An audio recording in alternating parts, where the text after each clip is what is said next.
Assalamu alaikum. My name is Shahid Rasool and today I am going to tell you about एहसास scholarship.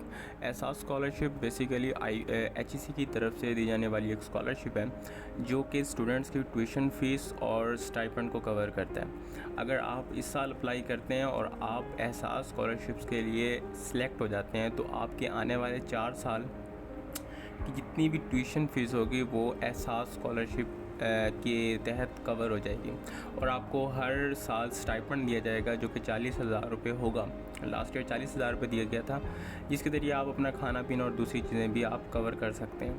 तो एहसास scholarship के लिए कौन कौन से स्टूडेंट्स अप्लाई कर सकते हैं, कैसे कैसे अप्लाई करना है, तो अभी तक जो एहसास स्कॉलरशिप वालों ने बताया है उसके मुताबिक यही है कि एहसास स्कॉलरशिप के लिए एप्लीकेशन के लिए आपको ऑनलाइन अप्लाई करना होगा और क्या कहते हैं उसे आपको कहते हैं ऑनलाइन अपने आईडी कार्ड, जो आपका आईडी कार्ड है उसके ज़रिए आप अपना अकाउंट बनाएंगे. अकाउंट क्रिएशन के बाद आप इसके लिए अप्लाई करेंगे. अच्छा, who is eligible for this scholarship, तो इसके लिए उन्होंने सिर्फ एक अपनी यूनिवर्सिटीज़ की एक पूरी लिस्ट जारी की है. अब उस यूनिवर्सिटीज़ की जो लिस्ट है उसके अंदर कुछ गवर्नमेंट यूनिवर्सिटीज़ हैं और कुछ सेमी गवर्नमेंट यूनिवर्सिटीज़ हैं. तो सिर्फ वो गवर्नमेंट की यूनिवर्सिटीज़ और सेमी गवर्नमेंट की यूनिवर्सिटीज़ के स्टूडेंट्स ही इसके अहल हैं. उसके अलावा कोई भी बच्चा इसके लिए अप्लाई नहीं कर सकता. वो आप HEC की वेबसाइट पर, एहसास की वेबसाइट पर जो उन्होंने अपना पोर्टल बनाया हुआ है आप उसके ऊपर सर्च कर सकते हैं और मैं वैसे भी लिंक दे दूँगा आपको उस PDF फाइल का. तो आप देख सकेंगे कि हमारी यूनिवर्सिटीज़ में आप इस वक्त इनरोल्ड हैं वो HEC की तरफ से दी जाने वाली एहसास स्कॉलरशिप के लिए अहल है या नहीं है. अच्छा, दूसरी बात ये कि अगर आपकी यूनिवर्सिटीज़ उस लिस्ट में आती है तो एक सबसे बड़ी बात ये होगी कि क्या आप उसके मेन कैंपस में पढ़ रहे हैं. जितने भी सब कैंपसेस होंगे उस यूनिवर्सिटीज़ के, आप उसके तहत एप्लीकेशन फॉर्म फिल नहीं कर सकते.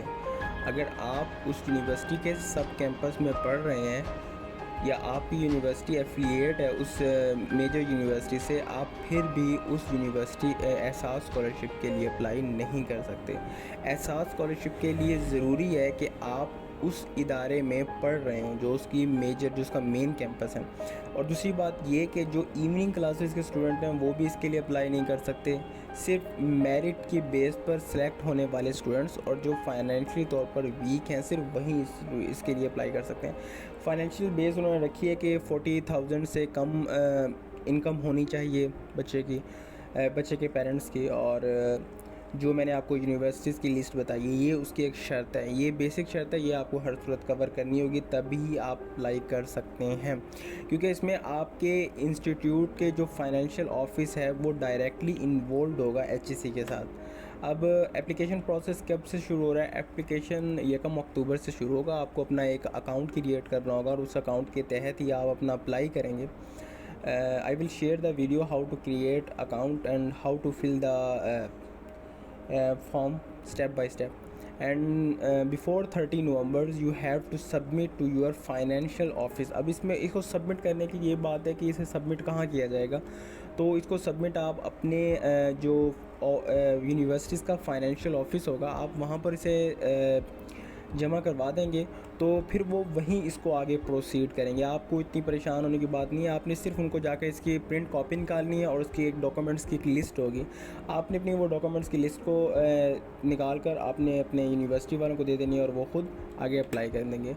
अब जिस तरह यहाँ पर भी मैंने प्रोसीजर एक पूरा छोटा सा बताया कि आपको अकाउंट क्रिएट करना पड़ेगा, फॉर्म फिल करना पड़ेगा और फाइनेंशियल ऑफिस में जाकर अपने सब चीज़ें जमा करवानी होगी.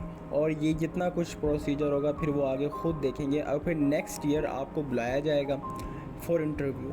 आपको एक तो जो इसकी फ़िल्ट्रेशन होगी वो फाइनेंशियल ऑफिस वाले ही करेंगे कि आप सिलेक्ट हैं या रिजेक्ट हैं, आपको रखना है या नहीं रखना. उसके बाद सिलेक्शन या रिजेक्शन का जो डिसीजन होगा वो HEC के पास होगा. फिर HEC इंटरव्यू के बाद आपको सिलेक्ट या रिजेक्ट करेगी. तो अभी तक यही है. इंशाल्लाह जैसे ही इसका एप्लीकेशन फॉर्म के लिए अप्लाई करने के लिए ओपन होती हैं सीट्स तो मैं आपको फिर आगे भी अपडेट कर दूँगा.